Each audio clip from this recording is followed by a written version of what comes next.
I think the ideal way to do this kind of thing, which everybody, including me, fucked up. It's easy to say after the fact, right? But I say this all the time, is that if you're shorting a stock that's sort of doing this, and you are here, or maybe you are here, the best way to do it is to do a negative 1% position. Why? You might say, Martin, that's too low. I'm not going to make any money if I have a negative 1% position, am I? Wrong. Absolutely wrong. Because if this stock goes down right away, right? So the bubble is over. This was the bubble. We zoom in and we say, this is the bubble. And this is what happens. It just drops right away. Well, guess what? You make 1% or whatever, 50 basis points. But let's say you make 70 basis points. Now you say, I'm not going to get rich at 70 basis points, right? That's not right because you made that in a week. 70 basis points in a week is 1.007 to the 52nd power. That's a lot.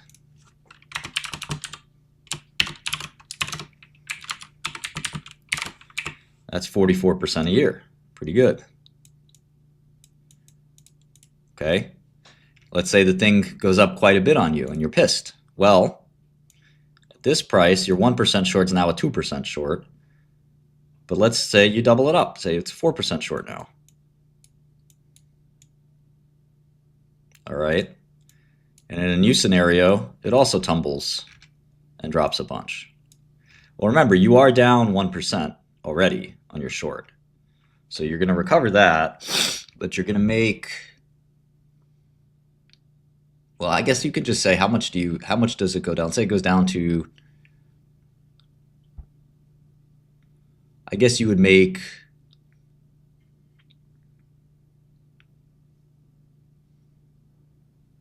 who knows the number?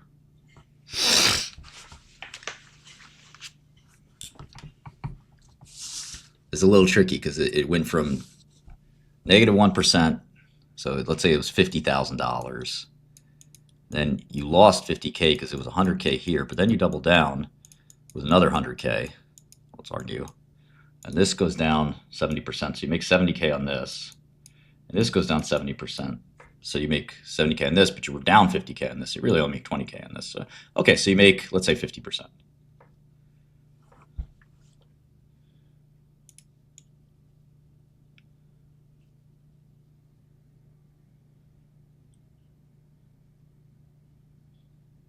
Okay, so you make 50%, which is great, obviously, on a trade.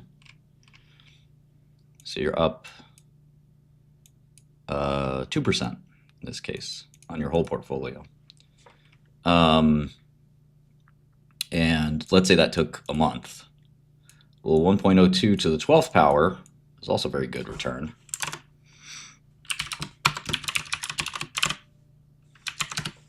That's 27%.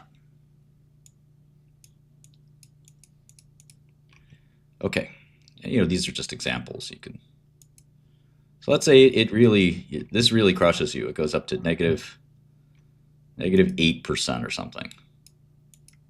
So now you were down, well, this 50K is doubled twice. So this is 200K and you're down 150K on this one. And this 100K has gone up to 200K and you're down 100K on this one. You're getting close to your maximum pain. But you say, I'm going to add another, I'm going to keep shorting it. I'm going to add another 4%, which is another 200K. So I'm going to grow my position to negative 12%. Remember, the short is growing without you. This is month 2. And you time it, eventually the stock's going to drop, right? So here you time it well and you make 75% again. So 75% of the down is this 150, this 200K goes down to 50K. So you break even on this guy. This 200K partial investment goes down to 50K, so you're up 50K on this guy. 50K is 1% in our world here. And then the 200K you shorted here does really well, so you're up 2% in this one.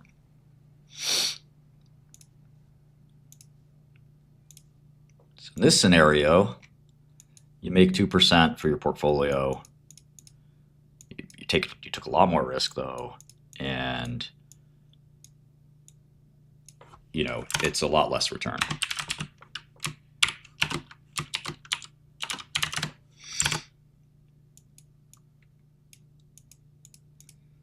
And then finally, you know, if you're super unlucky and the worst possible thing happens, and you know, you want to separate these maybe more widely, I don't know.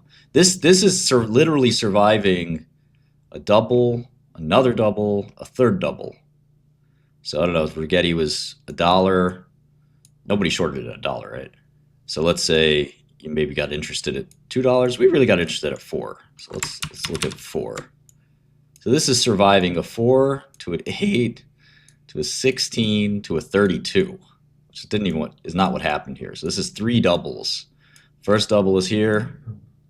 The second double is here. And the third double is here. So if you got 3 doubles, you are now at 24% position. That's pretty disastrous, obviously. But you decide to go all in again. So this 24%, you know, you're basically all in at this point. Again, not something I would necessarily recommend, but this part makes you 18%. And this part should, you know, roughly break even. But let me see.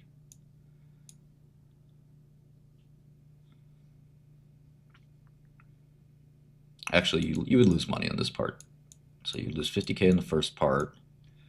This guy, 100 turns to 200 to 400, back down to 100 would break even. And then the 200 to 400. So you would make 50. Okay, yeah, so you break even on that.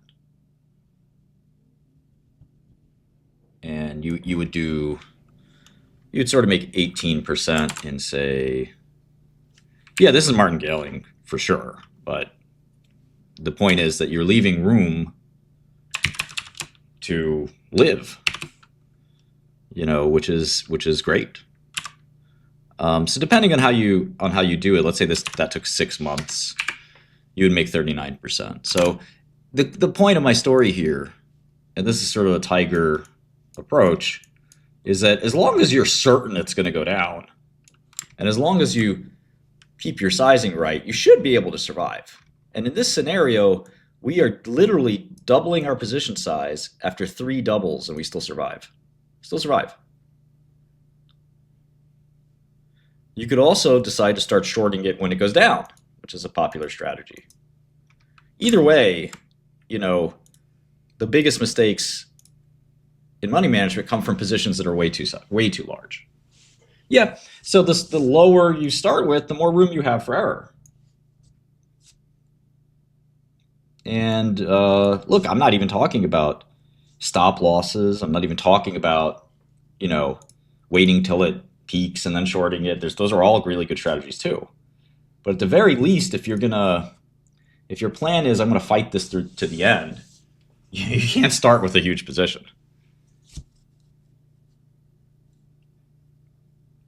Yeah, I mean, I'm not saying I know the perfect answer. All I'm saying is that if you pile into a short because it's the best short you ever heard, but it's super volatile, you know, you should sort of expect the possibility that it can go up, it can double even twice, you know. And if you can survive a 4x on a short, you should probably, you'll make money.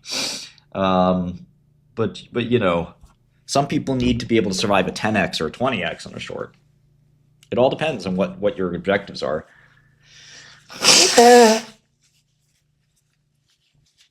I do think you have to be fearless. I mean, I think if you're scared to make money, that's a problem. I do think you have to be willing to abort ship too.